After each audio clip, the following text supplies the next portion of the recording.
Welcome to this short video on how to improve your credit score here in the UK. Now, I say the UK only because I'm using credit reference agencies based in the UK as examples, but these tips will translate across all countries.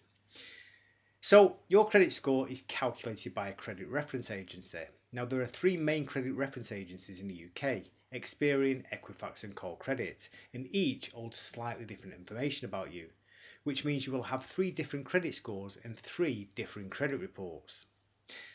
When applying for credit, whether it's a loan, credit card, mortgage or hire purchase, the lender will use one or all three of these credit reference agencies to check your eligibility. Having a high credit score could help boost your chances of being approved for the best financial products at the best interest rates available. So you should always work on keeping your credit report and credit score the best it can possibly be. The credit score and credit report are two entirely different things. A credit report is the detailed record of all your financial behaviour, whereas a credit score is merely a number calculated by the credit reference agencies and lenders, which sums up the information in that report. Now, just because you have a high credit score, it doesn't necessarily mean that you have a good credit report. Because each of the credit reference agencies uses different criteria for scoring your credit worthiness, and they also hold different information about you, it's always worth checking your complete report with all three to get a good overall view of your financial standing. Now, you can do this on each of the agency's websites directly or using other third-party websites such as ClearScore, who shows your Equifax credit report and credit score completely for free. Credit Karma, formerly known as Nodal, who gives you access to Callcredit's data. Now, Experian's credit score can be accessed for free directly or via Barclaycard if you have a Barclaycard credit card and use the online account. However, their full credit report can only be accessed by paying a subscription of £14.99 per month. Now, they do give you a free 30-day trial, but you will need to add your credit card details, and as you all know, we invariably forget to cancel these things. So now that we know the difference between credit report and credit score, here are a few tips on how you can keep both in tip-top condition. Check your credit report and fix any errors. It may sound obvious, but you'd be amazed at how many people don't check their credit report for inaccuracies and are then surprised when they can't get credit. Things to look out for are incorrect address details, any linked addresses that you don't recognise, any old credit accounts that are flagged as open when they should be marked as closed, as well as the more obvious things such as your name being right and your date of birth being accurate. I was recently the victim of an online bank account hacker who managed to change my address details against my Barclays bank account and Barclaycard. The address the hacker used was subsequently linked to my name and had a negative effect on my credit score, so just be aware of those linked addresses that you don't recognise. Make sure you're on the Electoral roll. So the first thing you need to do is make sure that you're on the Electoral roll. If you cannot prove where you live, this will be a major obstacle in obtaining credit. Use your credit card. Now, it may sound counterintuitive to be using credit when you're trying to increase your credit score, but it really does help. You should use your credit card often during each month for small amounts and make sure you pay off the balance at the end of each month. Using your credit card often and paying off the balance shows that you're a responsible lender and will help increase your credit score. Keep your credit utilization low. Don't use too much of your available credit limit. A good rule of thumb is to stay below 30% of your available credit. So if you have a credit limit of say £10,000 on your credit card, do not have more than £3,000 outstanding at any one time. Staying within this threshold shows lenders that you can manage your credit limits sensibly. Don't apply for credit too often. Every single time you make an application for credit, a hard search is carried out on your account and a mark is left on your credit report.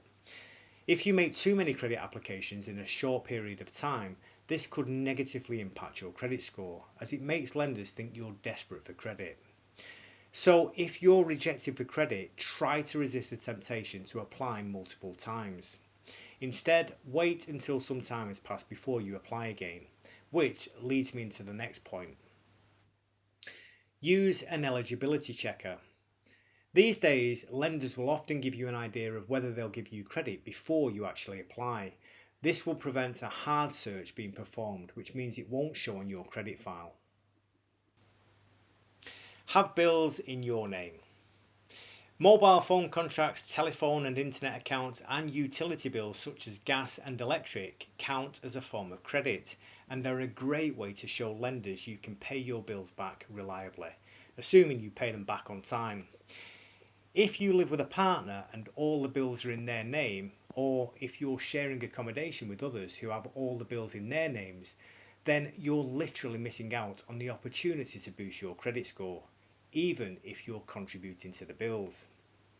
You should put at least 1 or 2 utility bills in your name. Always pay your bills on time. I have a friend who never pays his bills until he receives a red letter each month. Why put the money in their account when I can leave it in mine until the last minute, he says. Well, it might seem like a good idea to wait until you get the final demand before paying your bills, and I could understand the argument if banks were giving a great interest rate on the money in your bank account, but they aren't. So if you wait for the red letter before you pay your bills, then all you're doing is delaying the inevitable, and in doing so risk damaging your credit score, as it suggests to lenders that you struggle to manage your credit well. If you pay your bills late because you simply forget to pay them, then you can easily avoid this by setting up direct debits to pay your utility bills, phone and credit card payments. This means you can relax and your credit score will be all the better for it. Check for fraud. I recently had a call from Santander asking if I'd applied for a credit card with them. I hadn't. In the same week, I had a letter from Sainsbury's Bank asking if I'd recently applied for a credit card with them. I hadn't applied for that one either. Checking on my credit report, I noticed almost a dozen hard searches on my account for applications made for credit in my name. All of these applications have been made using my correct name and date of birth, but using my old address.